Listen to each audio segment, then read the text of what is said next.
வணக்கம். I am Manikkavasagam, former DSP from Thanjavur. கிராமப்பகுதிகளில் வசிக்கும் மக்களிடையே ஒரு பழக்கம் உண்டு. பிரச்சனைகளுக்கு ஒவ்வொன்றுக்கும் ஒரு பெயரிட்டு, ஒரு அடைமொழியிட்டு அழைத்து வருவது வழக்கம். உதாரணமாக, ஒருத்தருக்கு பணத்தில் பிரச்சனை என்றால் பணப்பிரச்சனை, கடன் பிரச்சனை, சிவில் பிரச்சனை, குடும்ப பிரச்சனை, வாய்க்கால் பிரச்சனை, வரப்பு பிரச்சனை, இது மாதிரி ஒவ்வொரு பிரச்சனைக்கு ஒரு அடைமொழியிட்டு அழைத்து விடுவது வழக்கம். சமீபத்தில் நான் கேள்விப்பட்ட ஒரு புதிய பெயர் ட்ரம்ப் பிரச்சனை.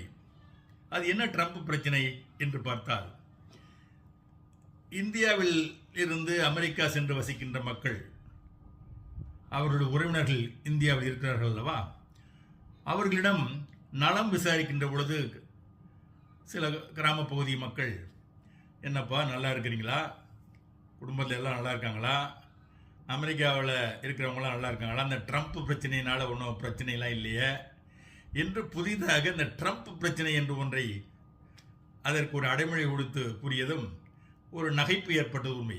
உண்மையே ஒரு நகைச்சுவையாகத்தான் இருந்தது.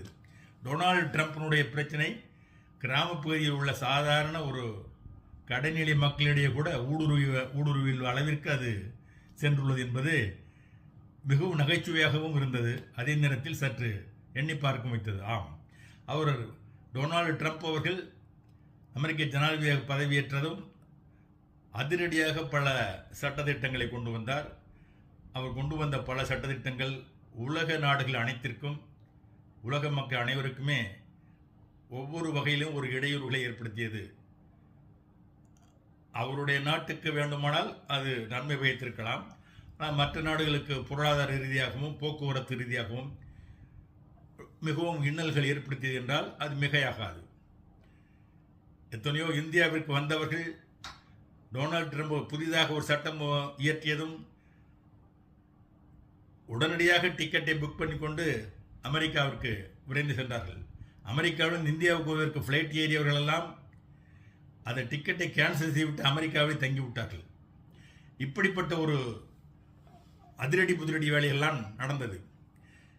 இப்போ சமீபத்தில் டொனால்டு ட்ரம்ப் அவர்கள் கொண்டு வந்த ஒரு அறிவிப்பு, ஒரு திட்டம் உண்மையிலேயே நல்ல திட்டம் என்றுதான் இங்கு நான் அது குறித்த வீடியோ தான் இது. அவருடைய டொனால்டு ட்ரம்ப் அவர்கள் இந்த 2025 டிசம்பர் 15 முதல் அமெரிக்காவிற்கு செல்வதற்கு யார் H1B விசா விண்ணப்பம் அளிக்கிறார்களோ அல்லது H4 டிபெண்டன்ட் விசா விண்ணப்பம் அளிக்கிறார்களோ அல்லது student and visitor exchange visa, student விசாவில் போயிருப்பாங்க, அவங்க H1Bக்கு கன்வெர்ட் பண்ணுவாங்க. அந்த மாதிரி விசாவிற்கு விண்ணப்பிப்பவர்கள் அவர்களுடைய சமூக வலைதள அக்கௌண்ட்டை ஒரு குறிப்பிட்ட காலத்திற்கு ஆய்வு செய்ய வேண்டும். Screening of social media of the particular individual who applies for H1B visa என்று ஒரு புதிதாக ஒரு சட்டத்தை கொண்டு வந்திருக்காங்க. உண்மையிலேயே அது வரவேற்கக்கூடிய ஒன்று. ஏனெனில் ஒரு மனிதன் நல்லவனா கெட்டவனா என்பது வெளித்தோற்றத்தில் தெரியாது. அவனுடைய உள்ளத்தில் உள்ள சில தீயவனாக இருந்தால் அவன் தீய விஷயங்களை அவனை அறியாமல் கக்குகின்ற இடம்தான் சோசியல் மீடியா. நல்லவனாக இருந்தால் அவன் அறியாமலேயே நல்ல விஷயங்களை கக்குகின்ற இடம் தான் சோசியல் மீடியா. அப்போ சோசியல் மீடியாவில் ஒருத்தன் ஒரு தீயவனாக இருக்கும் பட்சத்தில் அவனை அறியாமல் உளவியல் ரீதியாக தீய விஷயங்களை, இன்னும் சொல்ல போனால் ஒரு பயங்கரவாத விஷயங்களை அவனை அறியாமலேயே அதை கொண்டாந்து கக்கிடுவான். அந்த மாதிரி ஒரு சூழ்நிலையை ஈஸியாக ஒரு ஸ்க்ரீன் பண்ணும் பொழுது கண்டுபிடிக்க முடியும் இவனுக்கு. அது மாதிரி ஒரு சில அவனுடைய பதிவுகள் ஒரு சமூக அக்கறை இல்லாத தீய எண்ணங்களுடன் கூடிய ஒரு பயங்கரவாத தன்மை நிறைந்த பதிவுகளாக இருந்தால் அவனுடைய விண்ணப்பங்கள் நிராகரிக்கப்பட்டு வீட்டுக்கு அனுப்ப டோட்டலாக இட் வில் பி டிஸ்மிஸ்டு. இது ஒரு நல்ல ஒரு திட்டம் தான். அதனால் இளைஞர்களுக்கு இது ஒரு எச்சரிக்கை. இனிமேல் சமூக வலைதளங்களில் பதிவிடுகின்ற பொழுது கவனமாக பதிவிடுங்கள். இஷ்டத்துக்கு பதியக்கூடாது. சில பேர் தப்பாக பதிவிடுறவன் எல்லாருமே ஃபேக் ஐடியை தான் வச்சுருக்கான்.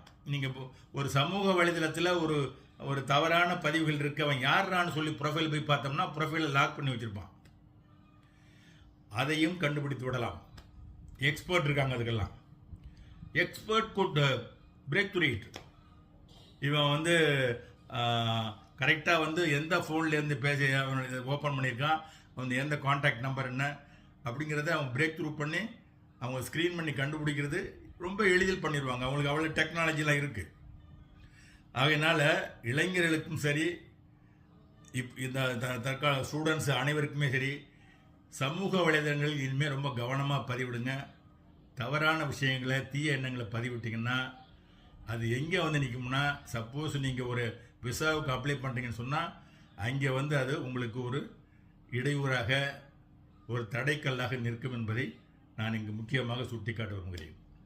அதே நேரத்தில் இன்னொரு விஷயத்தையும் இங்கே நான் குறிப்பிட விரும்புகிறேன். ட்ரம்ப் அவர்கள் விசாவுக்காக இந்த ஒரு ஸ்க்ரீனிங் ஆஃப் சோசியல் மீடியா என்ற ஒரு திட்டத்தை கொண்டு வந்தால் கூட, இது நம்ம பகுதி மக்களுக்கு, நம்ம தமிழ்நாட்டில் உள்ள மக்களுக்கு மட்டுமல்ல, இந்தியாவில் உள்ள அத்தனை பேருக்குமே, பெற்றோர்களுக்கு, முக்கியமாக பெற்றோர்களுக்கு இது பயன்படும்.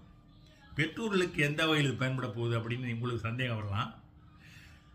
பெற்றோர்கள் தங்களுடைய மகனுக்கு மணமகனை தேடும் பொழுதோ அல்லது மகளுக்கு மணமகளை தேடுகின்ற பொழுதோ இது நிச்சயமாக பயன்படும். உங்கள் வீட்டு பொண்ணுக்கு ஒரு பையனை தேடுறீங்க, வரன் அமையுது.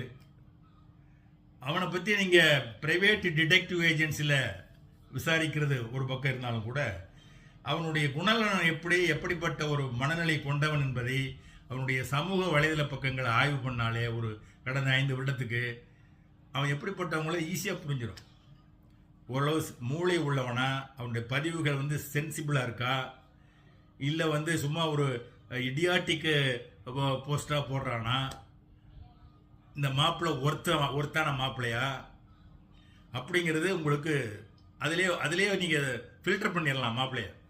அதே மாதிரி பெண்கள் உங்கள் வீட்டுக்கு பையனுக்கு ஒரு பொண்ணு தேடுறீங்க அப்படின்னு சொன்னால், அந்த சம்பந்தப்பட்ட பெண்ணினுடைய சமூக வலைதள பதிவுகளையும் பார்த்தீங்கன்னா ஈஸியாக நீங்கள் ஒரு முடிவுக்கு வரலாம். இது ஓகே, இது நம்ம குடும்பத்துக்கு ஓகே ஆகாது அப்படிங்கிறத நீங்கள் வந்துடலாம். ஸோ ட்ரம்ப் அவர்கள் பிறப்பித்த அந்த உத்தரவு அவர்கள் நாட்டு விசாவுக்கு எப்படி நல்ல விதமாக இருக்குமோ, அதே மாதிரி நம்ம இந்தியாவில் உள்ள பெற்றோர்களுக்கு ஒரு மணமகனை தேடுவதாக இருந்தாலும் சரி, மணமகளை தேடுவதாக இருந்தாலும் சரி, இந்த சமூக வலைதள பக்கங்களை ஆய்வு செய்யுங்கள். திருமணத்தை நிச்சயதாம்பூலம் செய்வதற்கு முன்பு அந்த மணமகள் அவங்களுடைய சமூக வலைதள கணக்குகளை ஆய்வு செய்யுங்க. முக்கியமாக அவங்க ஒரு ஃபேக் ஐடியில் இருந்தாங்கனாலே தே ஆர் நாட் ஃப்ராங்க்னு அர்த்தம். அதாவது பதிவுகளில் ஒன்றும் கிடைக்கல, அவங்க ஃபேக் ஐடியில் பண்ணிட்டு இருக்காங்கன்னா, ஃபேக் ஐடினாலே it means that they are not frank, they are not open, அவங்க ஒரு கன்னிங் டைப் அப்படிங்கிறது அதான் அர்த்தம். ஆகையினால பெற்றோர்களுக்கு நம்ம டொனால்ட் ட்ரம்ப் அவர்கள் வகுத்த அந்த ஒரு விதிமுறைகள் இந்தியாவில் இருக்கின்ற பெற்றோர்களையும் தங்கள் மகனுக்கோ மகளுக்கோ மணமக்களை தேடுகின்ற விஷயத்திலையும் பயன்படுத்திக் கொள்ளலாம் என்பதை இங்கு நான் சுட்டிக்காட்ட விரும்புகிறேன். ஏனெனில் சமீபத்தில் நேற்று ஹிந்துவில் வந்துருந்துச்சு. ஆக்சுவலாக சத்தீஸ்கர் மாநிலத்தில் பிலாஸ்பூர் என்ற இடத்துல நவம்பர் 4, 2025 ஒரு பெரிய ரயில் விபத்து நடந்தது. அது 12 பேர் இறந்துட்டாங்க, 19 பேர் காயமடைஞ்சிட்டாங்க. அதாவது ஒரு லோக்கோ பைலட் ஓட்டிக்கிட்டு போனவர் சரியான ஒரு கவனம் இல்லாதனால நிறுத்தப்பட்டிருந்த ஒரு வண்டியில் மோதி மிகப்பெரிய விபத்துக்குள்ளாகி 12 பேர் ஸ்பாட்டில் இறந்துட்டாங்க, 19 பேர் சீரியஸான காயம்.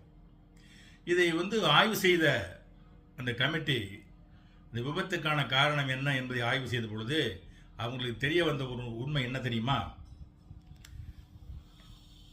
ஆப்டிடியூட் டெஸ்ட்டில் ஃபெயிலான ஒருத்தரை அதுக்கு ஓட்டுநராக பைலட்டாக லோகோ பைலட்டாக நியமித்ததனுடைய விளைவு தான் அந்த விபத்து நடந்துக்கிறான். ஆப்டிடியூட் டெஸ்ட்டில் முக்கியமான சென்சிட்டிவான டியூட்டியில், சென்சிட்டிவான பணிகளில், அரசு பணியாக இருந்தாலும் சரி, அது எந்த ஒரு பணியாக இருந்தாலும் சரி, ஒரு மனித உயிர்கள் சம்பந்தப்பட்டது, மனித பாதுகாப்பு சம்பந்தப்பட்டது, மனித வாழ்வு சம்பந்தப்பட்டது போன்ற சென்சிட்டிவான பணிகளில் நியமிக்கப்படுகின்றவர்களுக்கு ஆப்டிடியூட் டெஸ்ட் என்று வைக்க வேண்டும். அதில் பாஸ் செய்வர்கள், அதில் தேர்ச்சி அடைந்தவர்களை தான் நியமிக்க வேண்டும்.